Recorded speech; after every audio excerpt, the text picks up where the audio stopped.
Hello, you spectacular people. Welcome to this 623rd episode of the History Goes Bump podcast. Ghost Tours for the Theater of the Mind. I am your host, Diane. And this is Kelly. Kelly, on this episode, we're heading to Ohio. It just has so many haunted places there.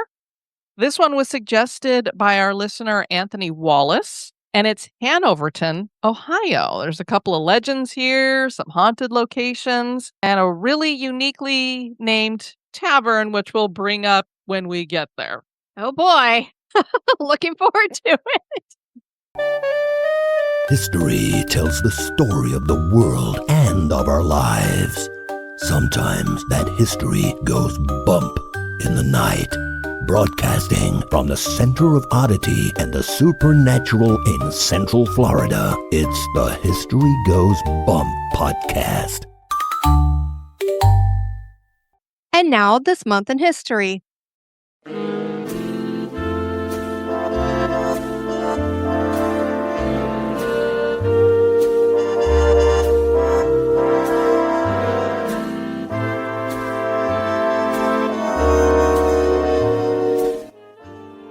This month in history was suggested by Michael Rogers. In the month of February, on the 18th in 1935, the fold-out piano for invalids was debuted. The compact instrument was designed for bedridden patients. The piano extended towards the patient's hands, with the keyboard often slanted at an angle.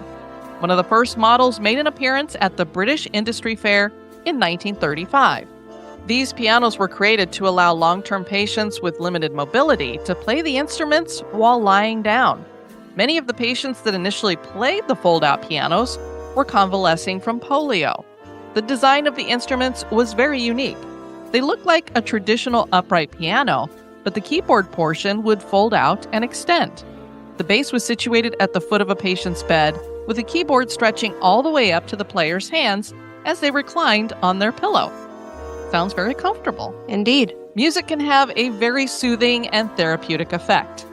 We are certain that for many bed-bound patients, having access to a fold-out piano was cherished. Today, we have much smaller piano options for patients to enjoy, but for the 1930s, the fold-away piano certainly was a wonderful invention.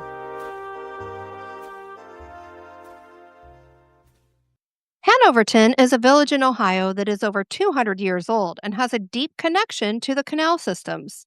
The village was a safe haven for runaway slaves and a thriving port. The most historic street in the town is Plymouth Street, which features many century homes and 22 buildings that date back to the very early years of the village. There are legends about a witch, haunted houses, and a haunted tavern. Join us for the history and hauntings of Hanoverton, Ohio.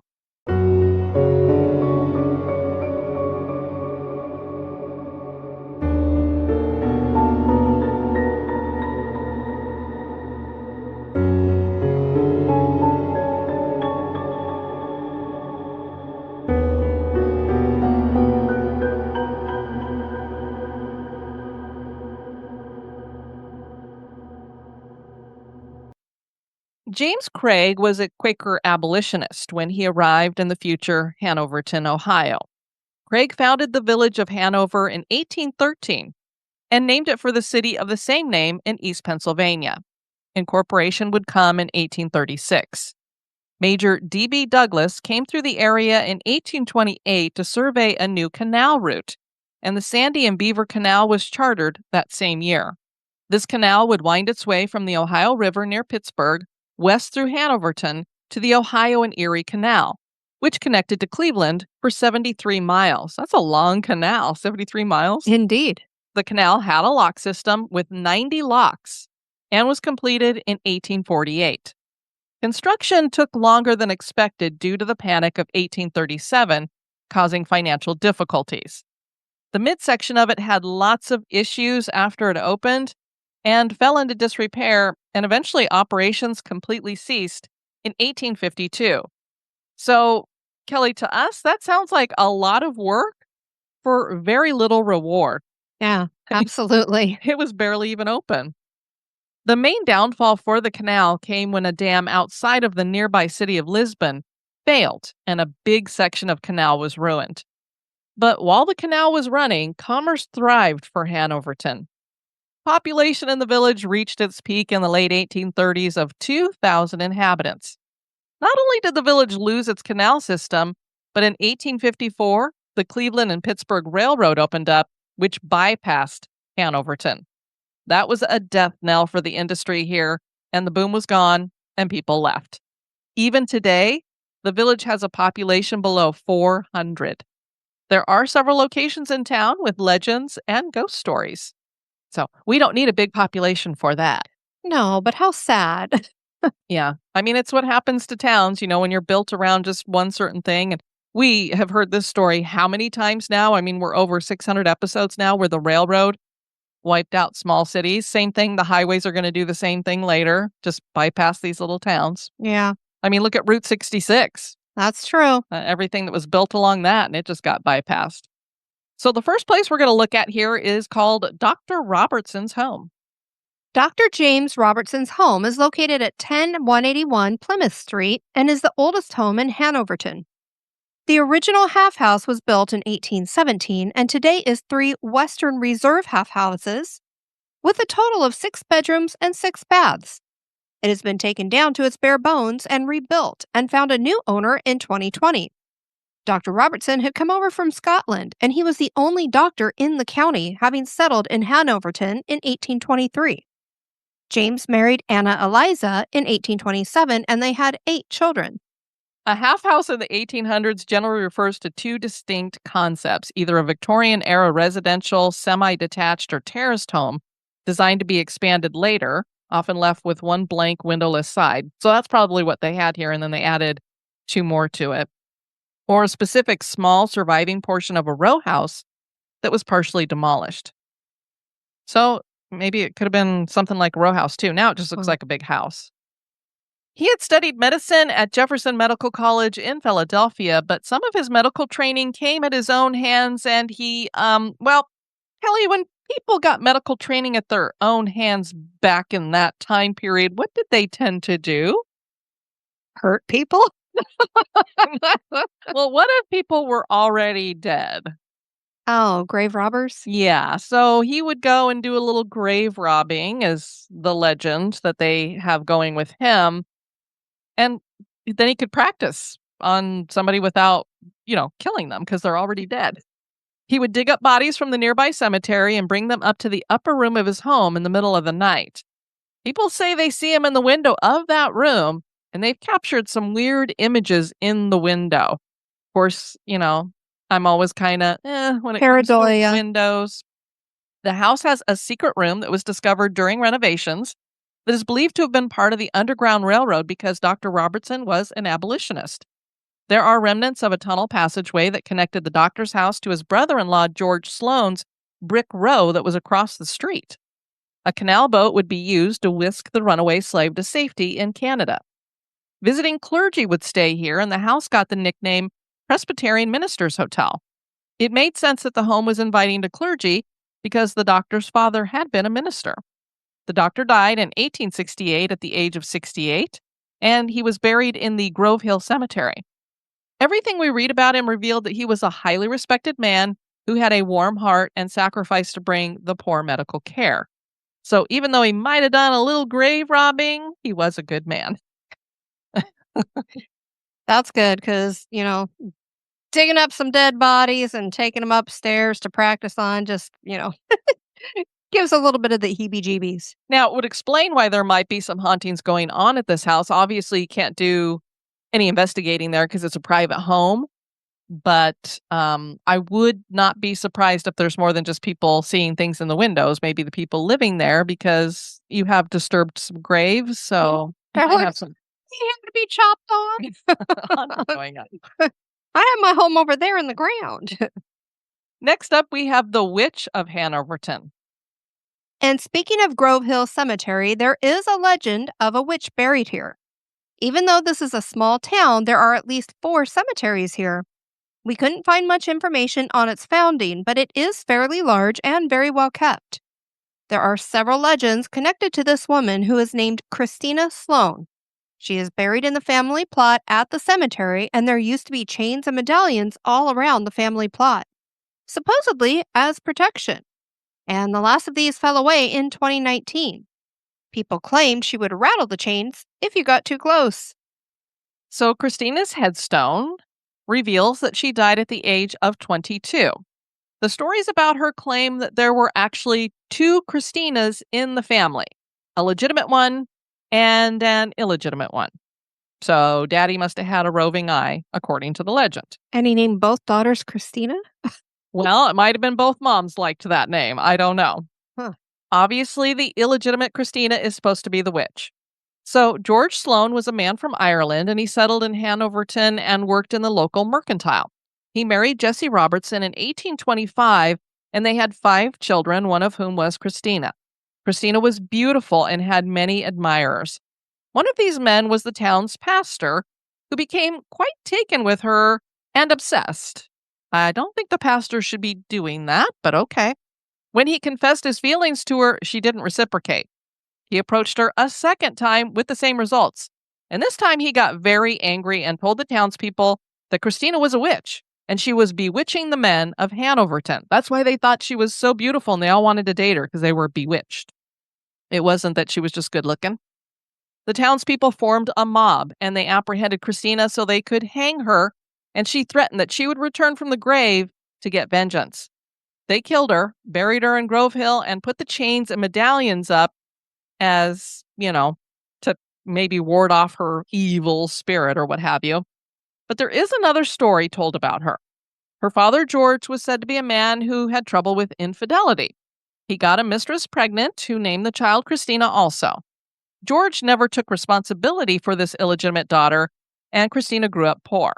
She knew George was her father, and she approached him one day looking for money.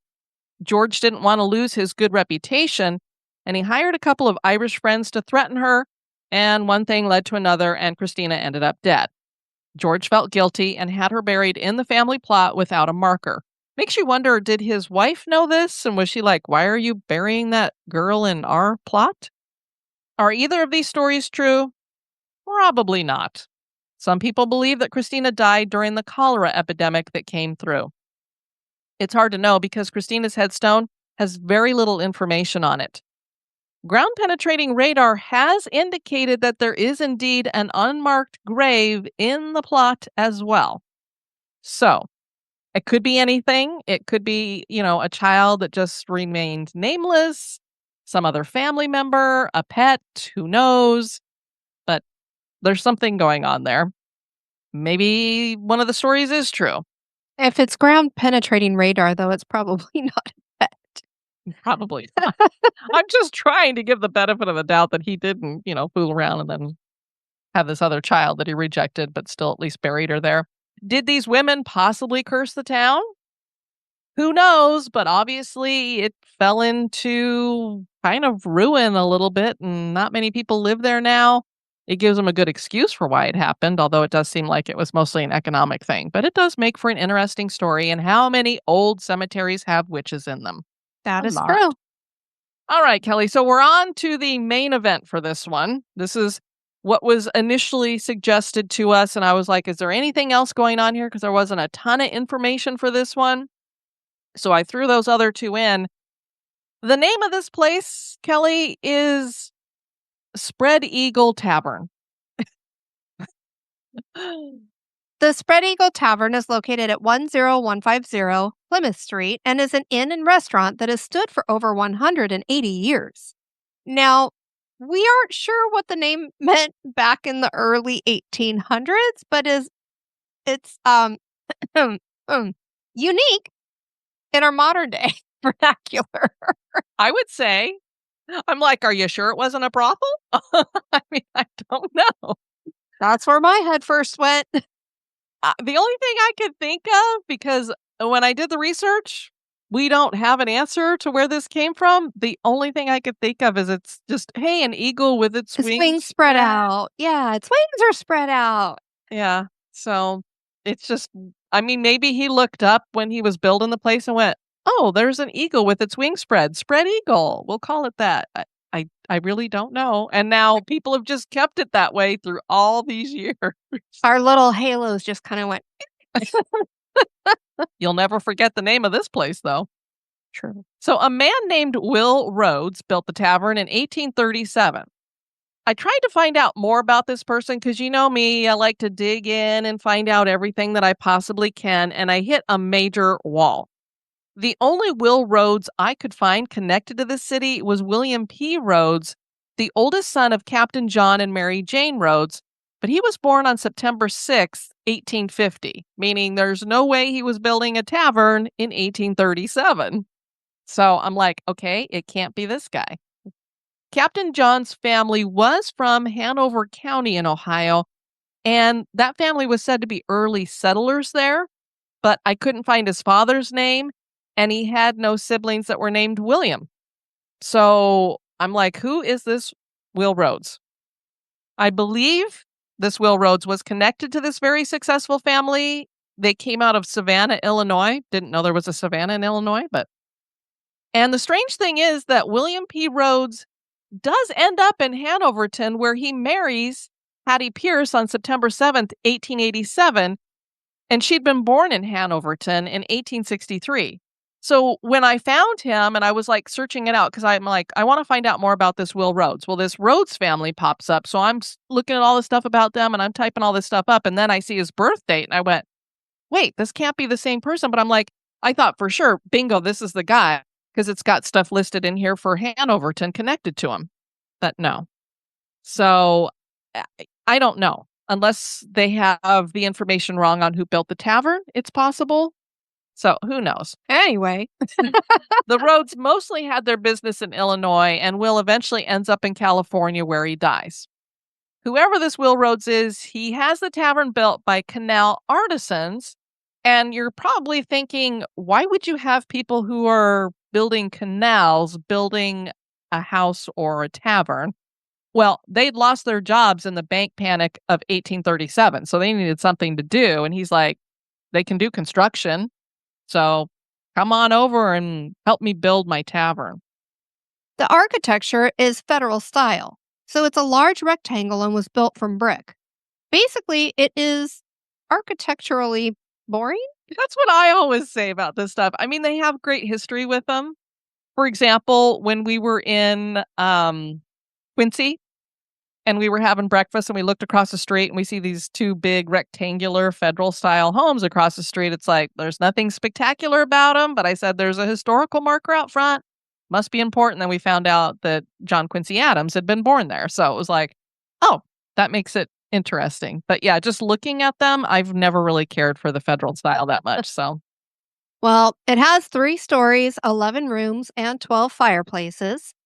And there was a really well-known 18th century architect named Asher Benjamin, and much of the design of the tavern was inspired from his pattern books, particularly interiors like the windows, raised paneling, intricately carved mantels, door casings, fluted column frames, and raised linters above the front door and windows. and now a little break for a word about one of our sponsors.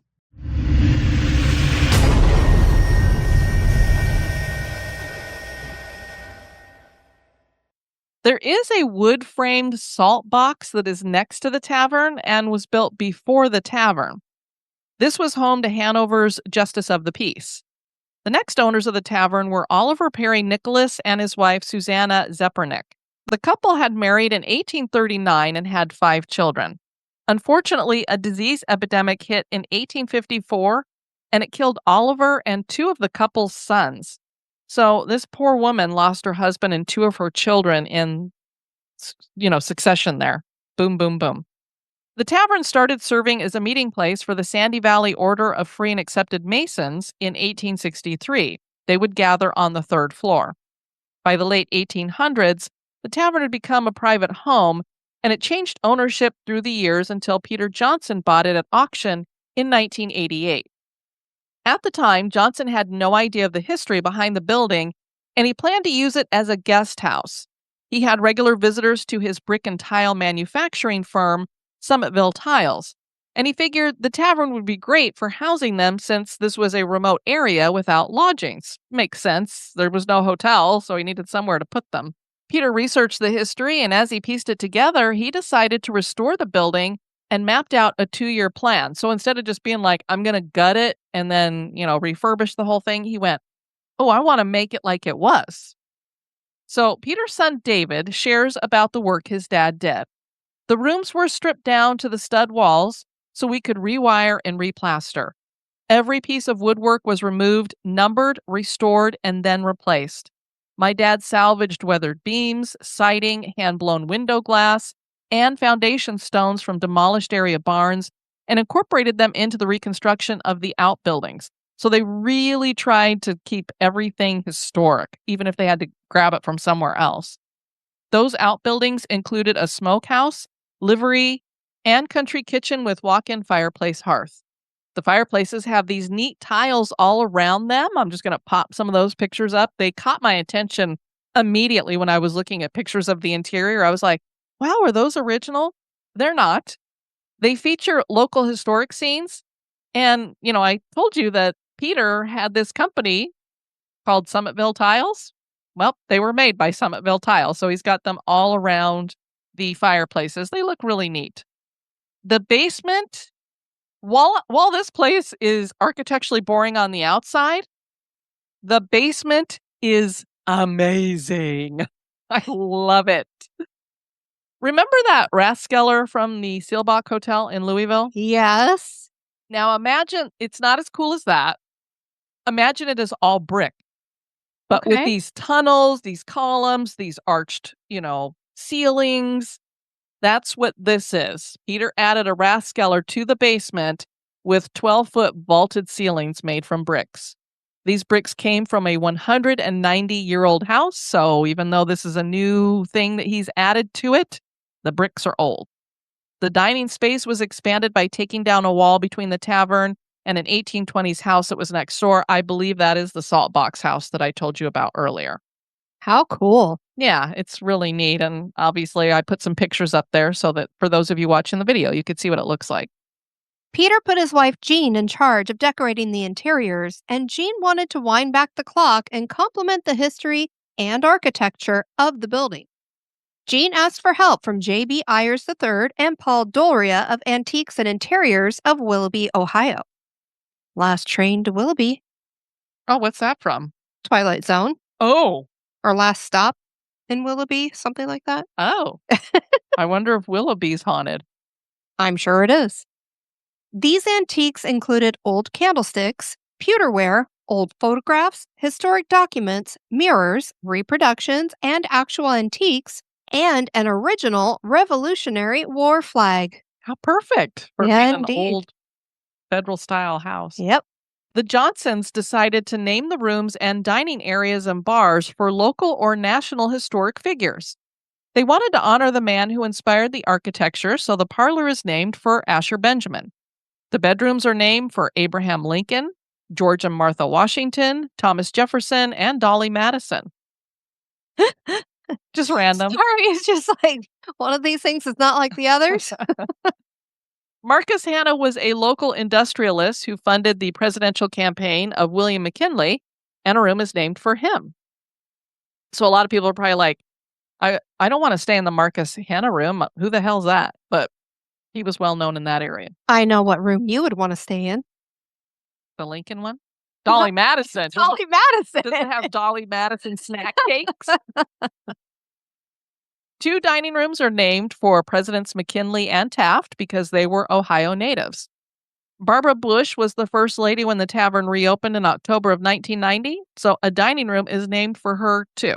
Apparently his wife was like, let's get a more modern day political type figure, a woman that, has some kind of pull or whatever, so Barbara Bush it was. There's also the Patrick Henry Tavern Room. Perfect! I would want to have a beer in the Patrick Henry Tavern Room. Along with your snack cake. Give me beer or give me death. When Peter retired, David took on the business and the running of the inn. Today, the inn offers 5 rooms for rent, and meals are served in the 7 dining rooms. They have lots of places to eat there. President Lincoln gave a speech in Hanoverton, and he dined or stayed at the tavern. We're not sure which. And there was a lot of people who said, no, that's just a legend. But then they found a bill for the event about 20 years ago. Wow. So they know he was there. President McKinley had also stayed here.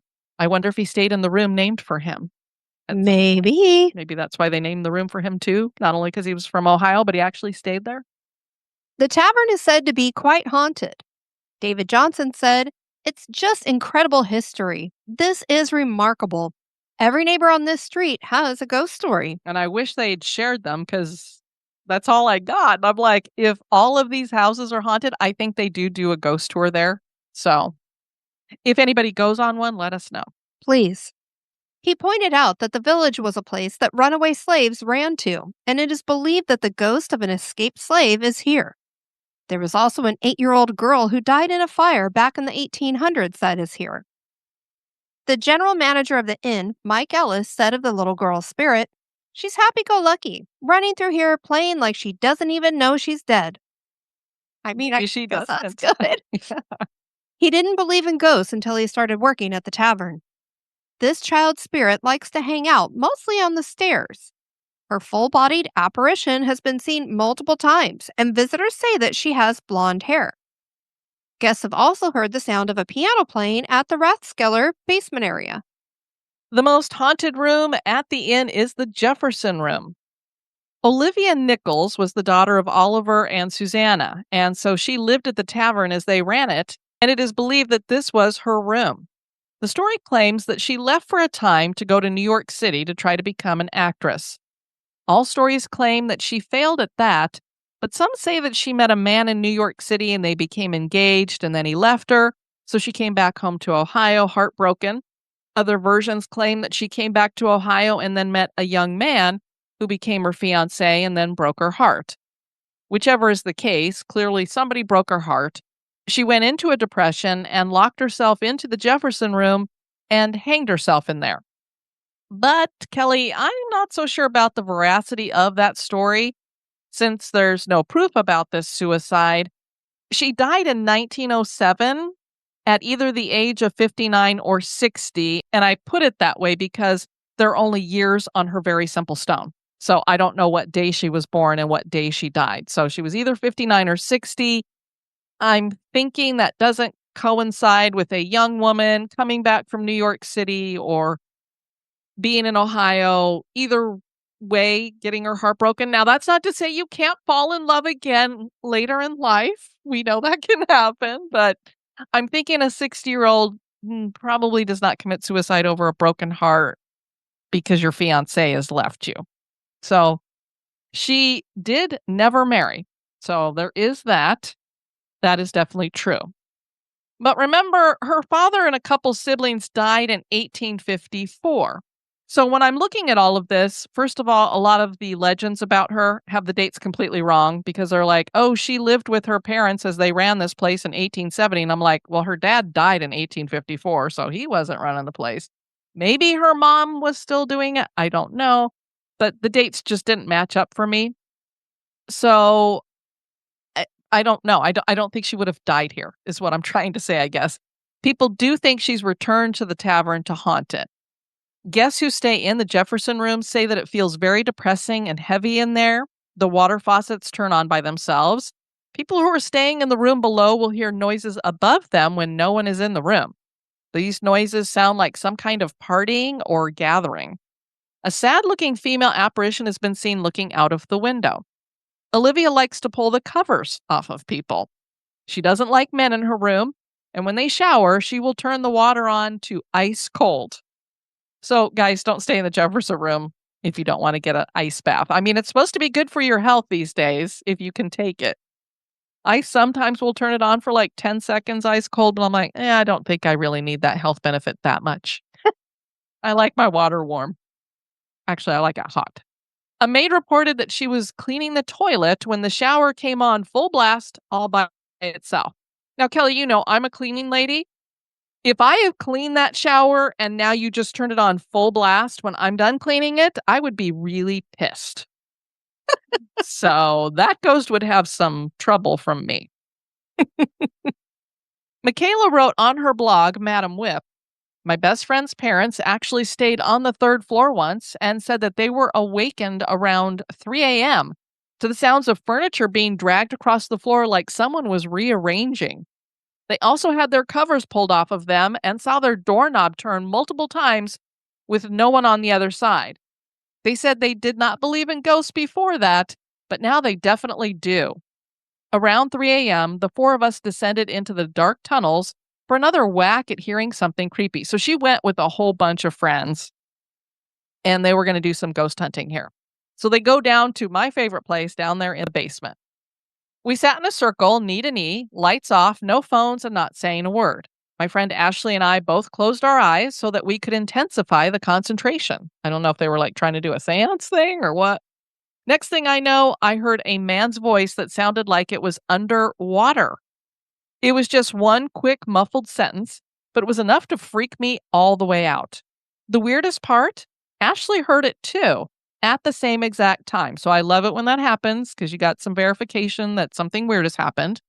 The other two in our group did not hear it, but our dramatic response to hearing this was enough to make us all go back upstairs. So apparently both the girls went, "Ooh, what was that?" We could not believe that we just heard this crazy noise at the same time. It was just unreal to have the reassurance that I wasn't losing my marbles or hallucinating. We ran into the current manager of the inn, and he wanted to know if we'd experienced anything. We told him about the creepy muffled voice that sounded like it was underwater. He looked a little shocked. He told us that where we were in the tunnels by the restrooms is where the most paranormal activity happens. These tunnels are not there for no reason.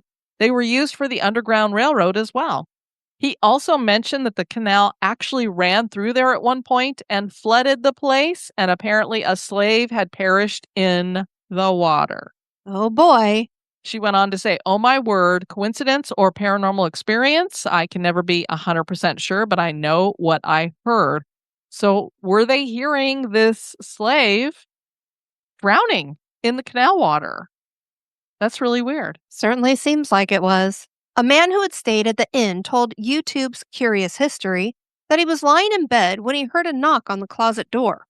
He thought it was weird, but he knocked on the bedside table to see what would happen. And sure enough, there were 2 knocks on the closet door in response. Okay. He knocked on the table again and got 2 more knocks. So he decided to stop. I was like, why would you stop? You're getting communication. Curious History also shared a story from a former general manager who was in the building alone one night, and he was in the basement, and he felt this very strong and ominous presence near him, probably about 5 feet away. He was so scared to his core that he ran through the building and out to his car. He got in and called the owner to tell him he couldn't go back into the building. This dark presence tends to hang out in the basement, and people say it's a former runaway slave. This was a beloved manager who had worked there for some time, but this was it for him. Yeah, so he runs out to his car, says, "I can't go back in there," and he's like, "And I'm never going back in again." Yeah. A server went downstairs one day and saw a tall man sitting at the bar all dressed in black with a tall hat on his head. She went back up and asked why someone was seated downstairs because no one was supposed to be down there yet. She was told that no one had been seated downstairs. Her reply was, "Yes, there is." A couple other employees joined her in going downstairs, and no one was there. There was no way anyone could have come up without them seeing the person. The host himself has heard the piano in the basement play by itself.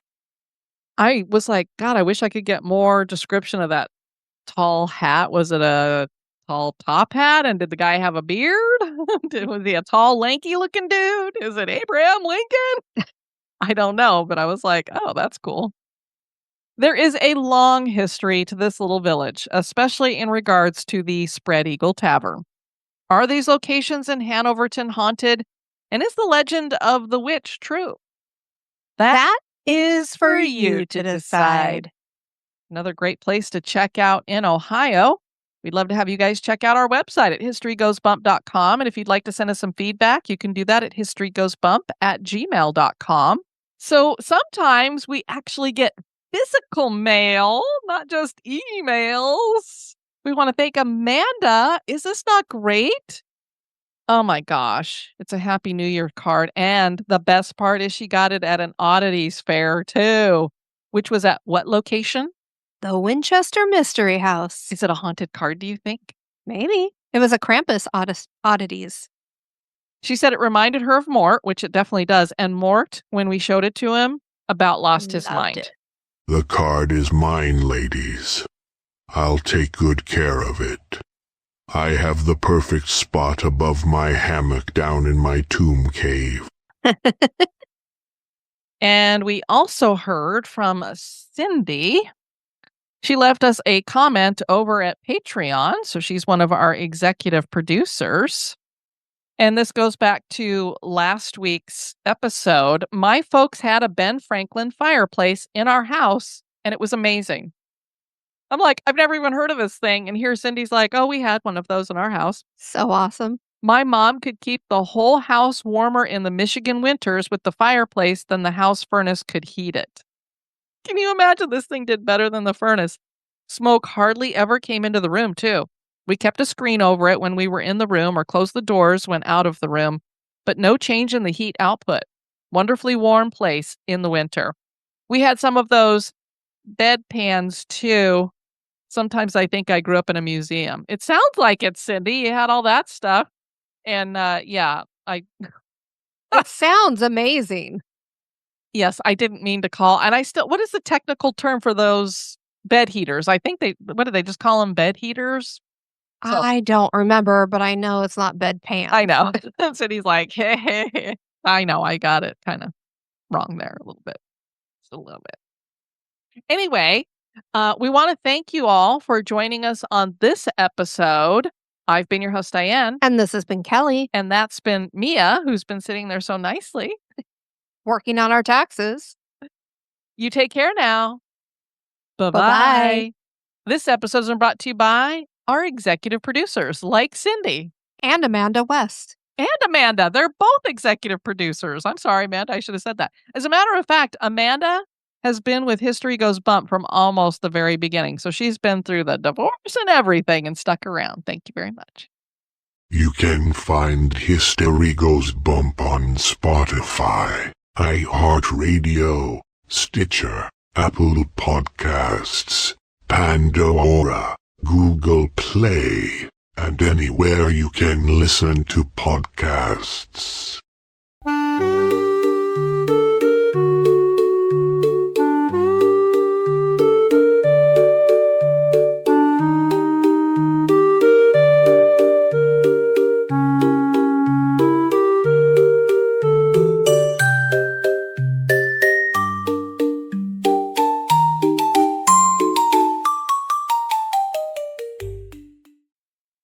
Did you do it? I Or didn't. you have to, okay. No, I didn't know if you had to I didn't know if you were screenshotting it. That's what I was asking. Oh, look, Mia's joining us. Mhm. She's So going to do our taxes for us. Oh, yeah, she's sitting at the tax table. Let me get you a calculator, Mimi. Hang on one sec. I hate it when this table comes out. It's Means time of it's year. tax time. Population in the village reeked. It reeked its peak. Or Did mi- it smell? Was it a stinky canal? I was about to say it reeked its peach. Oh, well. And today is 3 Western Reserve half houses. Can't get it out of my mouth.